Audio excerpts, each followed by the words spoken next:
Hello and welcome to episode 242 of the Mark and Me podcast.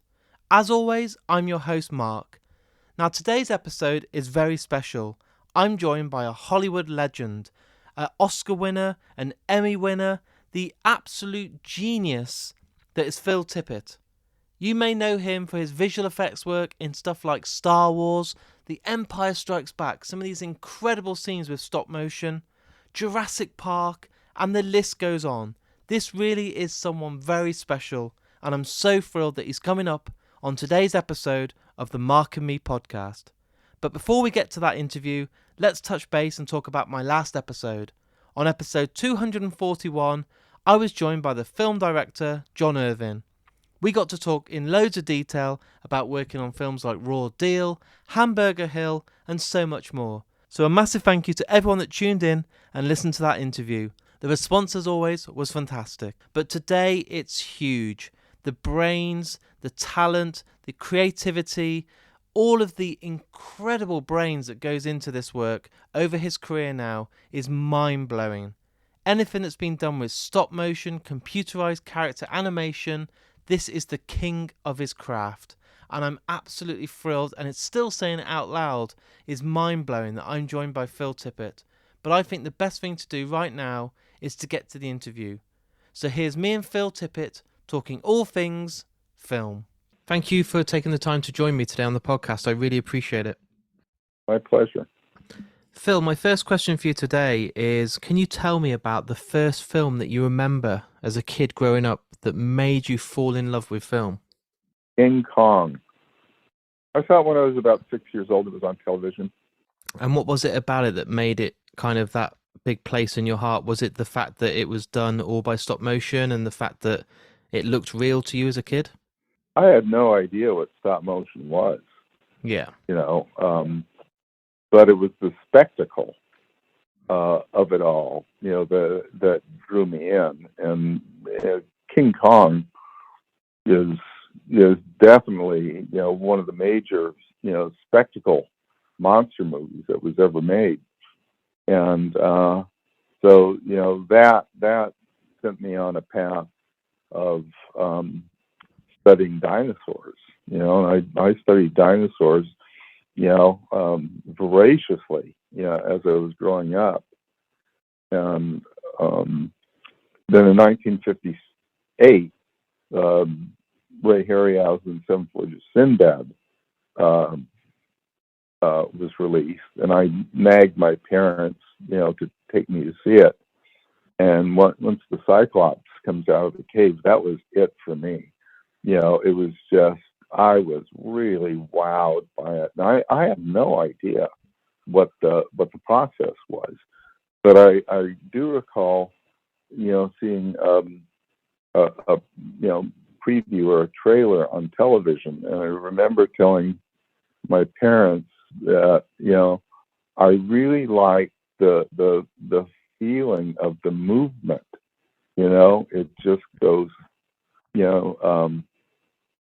don't remember exactly what I said. I think I did it more as pantomime and moved my hand, like in the equivalent of no motion blur, just moving my hand, little bits at a time. So I intuitively knew something, but I didn't know what. So many, many years later. And as a student yourself, I know you're always sculpting and making animations and drawing. Were your family fully supportive of you going down that as a career? Because obviously some parents want you to have like a really solid education and a job that might be able to bring in money straight away. And I know obviously going into the film industry, there's risks involved. And sometimes your parents might be like, look, you need to get a real job, son. Or were they creative like you and really supportive from the start? Well, my dad was an artist, so of course he was, very supportive.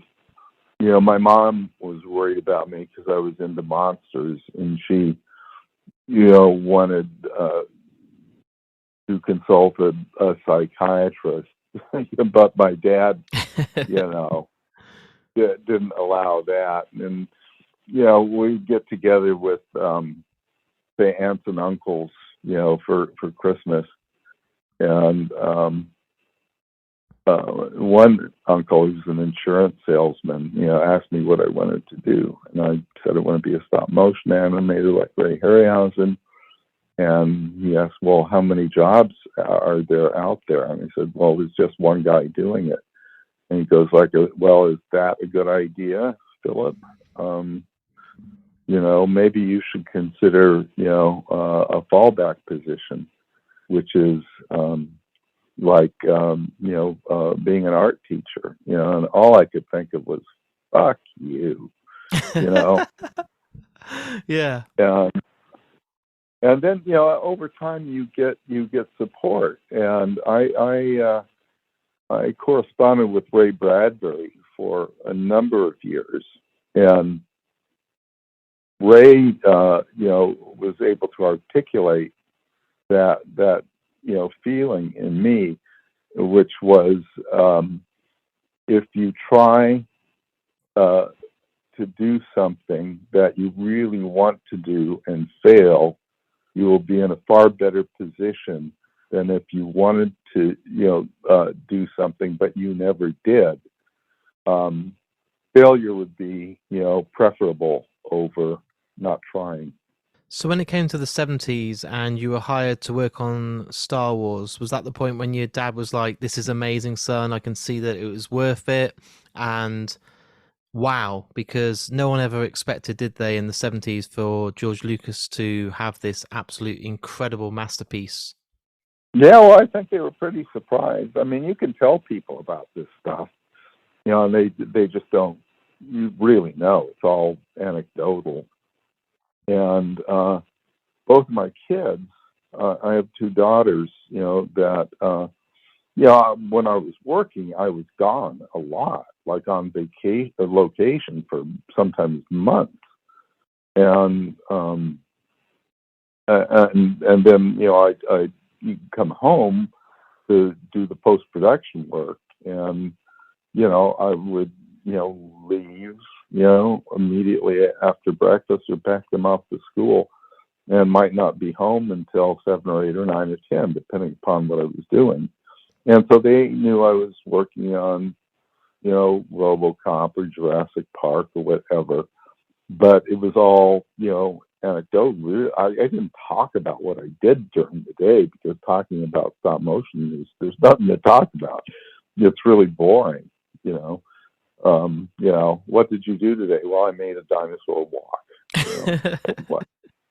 And but it wasn't until Alex Ponset and Jill Pinto started writing this, Mad Dreams and Monsters book, that Alexander came over, and we were, going through the galleys and, talking to the art director of the book about layout and format. And so we brought the galleys that just had, the text and a little bit of the pictures in it. And my daughter happened to be home, and now she's like in her 30s, and she's going, "Oh my God, I had no idea you did all this." It's amazing. And so she was actually really thrilled. And it's like, I'm really glad that they did that as a document, particularly for my kids and, grandkids or whoever exists into the future. And getting to work with Steven Spielberg on, one of the most incredible, I think one of the best films ever made, especially for the family. It's like a perfect film, Jurassic Park, the original. That must have been such a great experience for you, because then obviously it led to the introduction for your company and yourself of going down the route of computer generated instead of stop motion. But I still show that film to people now, and it still looks like it was filmed yesterday. And it's such a credit to the design and the work that you did for that, because it does still look flawless, doesn't it, today? Well, that and Starship Troopers, and they were, strangely enough, it was very early in the computer graphic age. And then, like, after that, boy, the work just started to look like crap for a number of years. And, the projects just weren't that interesting. So, we were really lucky to be involved with those two. And then, I really, after Troopers, I really can't, none of the other projects were really that fun. So do you look back at those as your finest kind of run of films, working on Star Wars, obviously then getting an Oscar, working on, for me, RoboCop? I still look at that scene now, and there's many scenes in that film that I know they look dated because of obviously time's moved on, but I love the feel of it. I love practical effects. I love stop motion. And I think, to look back at it, it still looks great. And you must be so proud of working with the brains and I think the skill of everything behind Paul Verhoeven in the absolute masterpiece for me, RoboCop. Well, I never looked on it with pride, particularly. I mean, I was just very happy to be doing it. And, Paul was very much a mentor for me in watching his process, as opposed to, say, George and Stephen, who were much more commercial artists. And, of course, Paul had to, have that commercial side, but he operated more like an artist does than somebody that's trying to reach a wide audience. I mean, he'd like to reach a wide audience, but if they're that's not calculated into his process. George and Stephen want to hit the high watermark in terms of box office, and of course, Paul would like to too, but that's not his main reason for doing it. And he, is disappointed when the films don't make money. But when asked, who do you make your movies for, he says, I make them for myself.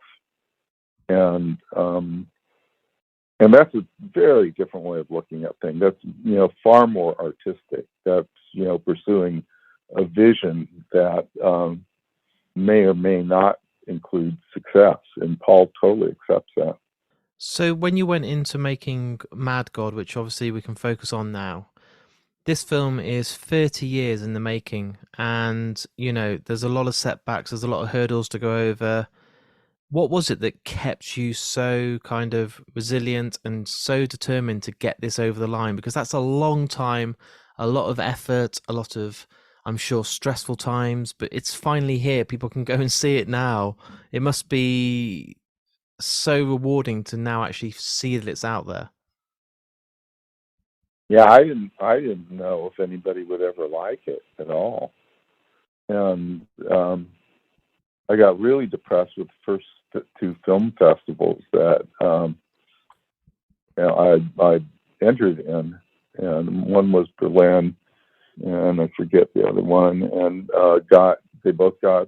they got rejected, both, and those were the first two film festivals that I applied to, and that made me really depressed until it had its premiere at Locarno in Switzerland, and it just took off.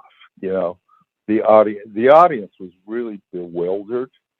I could tell. They didn't know quite what to think, but it got so much word of mouth at that film festival that they booked, about 3 or 4 other screenings, and then it just took off from there. And now it's about to open in Japan, and so I could not be happier for an indie film that doesn't have a traditional narrative, but part of my process is, if you build a better mousetrap, the world will beat a path to your door. And if you can do something that's crafted well, that's unusual. It's like Paul. I mean, I made that movie for myself, and I would have been disappointed if everybody hated it. But that's something I had to, live with. So what's next for you? Surely it can't be another 30 years until we see something from you that's been directed, because I'll be too old, and I don't know what the world's going to be like in 30 years. So what's your kind of mind at now? Is there projects that are in the mix for you to get involved in, or do you want a bit of a time out after doing Mad God? No, I keep busy all the time. I'm like a shark, I just have to keep swimming to keep breathing. And, so I just work every day. I mean, after Mad God, I took a big break. Well, during COVID, I had been working on a script for the next stop motion thing that I wanted to do, and did all the storyboards and sculpted all the characters and composited them into like key art, and that project is called Pequin's Pendiquin, Pequins Pendiquin,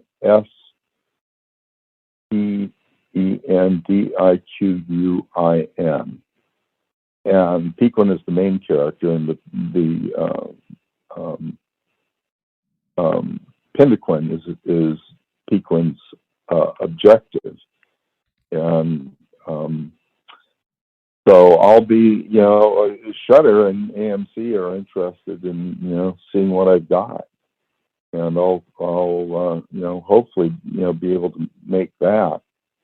I'm gonna, I guess, show them what I've got, like in the first quarter of next year, and then when Mad God completed, and after that, I sculpted all those characters, I kind of lost interest in making things, with my hands anymore. And, I just took up writing. Or I started writing like, well, over 20 years ago. Like everything I do is really, slow. And it takes me forever to develop something. But I've got all the time in the world, to do that. So I've got, over 15 kind of sci-fi horror, script ideas that Shudder seems to be interested in thinking about. Now, these are, I'm not really a writer. This is just something that I kind of took up, but just like everything else, I just kind of did it my way without being educated, which I think, is puts you in a position for doing something that's more unique. Will people like it? I don't know. But I'm pretty confident, that based on my past, that I can't think of when I've been rejected, really. So I've got a lot of confidence in that.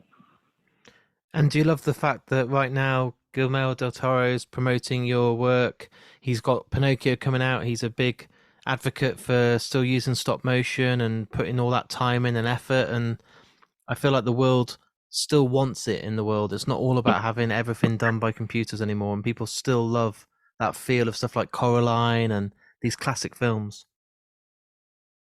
Yeah, no, it's the stop motion has had a huge resurgence, and Guillermo invited me down, and we're quite good friends, and for a screening of Pinocchio, which I thought was exceptional, and did a Q&A with him, and then we went out to dinner, and we spent like 3 hours just blabbing about philosophy and movies and whatnot. It's like we're really kind of hatched from the same egg. Yeah, he's a genius. I want him on the podcast one day. I've met him at an awards ceremony, and his mind is like going at 100 miles per hour, and I think he's genuinely a genius. Yeah, definitely. Well, a lot of so-called geniuses, begin their careers when they're children. It's funny how that works. It's so true. And Phil, my last question today for you is what I do on the podcast is to try and make it quite original. And we're nearly at 250 episodes now. Is I ask the guest that comes on the podcast on the spot to pick the final piece of music that's played after today's interview. So after all this is edited and the world can listen to us talk, the final piece of music that plays out is chosen by you. So is there a song or a piece of music that you love personally that means a hell of a lot to you that you'd like to close today's episode with? Yeah. Why don't you use Hector Berlioz' Requiem, which is what I used for like the main title in Mad God. Nice. Is there a reason you chose that to be in Mad God? Is there something about this piece of music that you adore, or there's a bit of history behind it, or is it just because you love it? Well, it just fit. Yeah. You know, the beginning, and it had like gravitas to it, and you know, it was a requiem, and it was grand, and you know, the beginning. I mean, I just stole things from every artist I could think of, and I kind of channeled Kubrick, and it was like, what would Kubrick do? And although completely different, but I think I was thinking about the beginning of 2001 with his, you know, Richard Strauss, Thus Spoke Zarathustra, and how that score, which was a brilliant idea, worked into the main title. And so I wanted to do, you know, something like that, you know, but yeah, that's why it's the way it is. And that music is exactly the same thing that Kubrick did, was he found a piece of music that was very compelling, that, you know, that alerted you to what the potential for spectacle might be. That's amazing. I really appreciate your time today. Obviously, I think we've just hit our time, but I just wanted to say thanks so much for coming on the podcast. And I can't wait for people to start seeing this film and getting involved and seeing the response from this episode, because I want more people to see it, more people to fall in love again with stop motion, and just, yeah, keep doing what you do, because you're an absolute genius. And I really appreciate your time. Oh, well, thank you so much. So there it is. There's my interview with me and the absolute legend, Phil Tippett. What an amazing guy, so creative and just an absolute genius. And I don't use that word a lot, but it's definitely justified when it comes to Phil. I want to say a massive thank you for Phil for coming on the podcast, and it's an absolute pleasure to have you on. You heard us discussing on there his most recent feature, which has been 30 years in the making, Mad God. And thanks to Shudder, this is going to be available on Blu-ray to buy from next week. Yes, the 5th of December. So go and treat yourself. Go and watch this. It's amazing and you'll absolutely love it. If you've really enjoyed today's episode of Mark and Me, what I ask, it will always be free. I will never go out there and start charging for the podcast. But if you've really enjoyed it, why not just go on Twitter and retweet the episode? It costs you nothing. Also on Facebook, you can share it. And on Instagram, you can even like it. Or if you really like it, then stick it as part of your stories. It really helps Mark and Me go a long way. Some people don't realise I'm a one-man team, so I don't have budget to go and ask people to go and do marketing for me. It's all down to myself. But word of mouth is always the best way to get the podcast name out there. So if you've enjoyed today's episode, all I ask in return is the click of a couple of buttons. That's all it is. I also do have a Patreon account, and if you're not sure what Patreon is, it's basically like giving me a tip every month. Maybe £2 or £3 to say thank you for the continuous episodes that I give you for free. With this money, it allows me to travel the country, host the podcast, and record more and more interviews for you guys at home, put it on stuff like Spotify, Amazon Music. All these different sites cost money, but with the support that I get via Patreon, it allows me to continue doing Mark and Me. And the links for Patreon and all the social media channels that I've talked about today are on markandme.com. I'll be back in only a few days' time with a brand new episode, so until then, look after yourself, watch Mad God, take care, and I'll speak to you all very soon.